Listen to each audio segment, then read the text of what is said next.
Respected judges and fellow thinkers, good afternoon.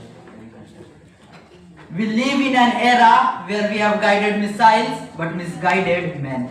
We have conquered the outer world, yet we are strangers to our inner world. This paradox is exactly what Swami Vivekananda foresaw when he critiqued Western materialism. He did not condemn science, he did not condemn prosperity, he condemned the obsession with it. He warned that if we view humans merely as a pleasure-seeking machine, civilization becomes a golden cage, shiny from outside but hollow from inside. He warned that materialism focuses entirely on the standard of living, ignoring the standard of life.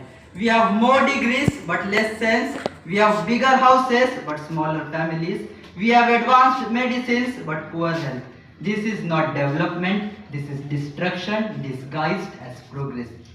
As he warned in his lectures, the whole Western civilization will crumble if there is no spiritual foundation. So does this monk ask us to abandon science and return to forest? No. His vision was not rejection but synthesis. A civilization where science meets values, wisdom meets power, and growth meets responsibility. He called for man-making education.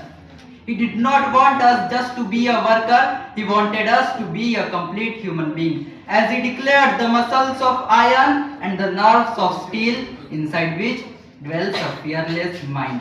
Friends, the competition today is not about who speaks the best English, it is about who can carry this torch forward.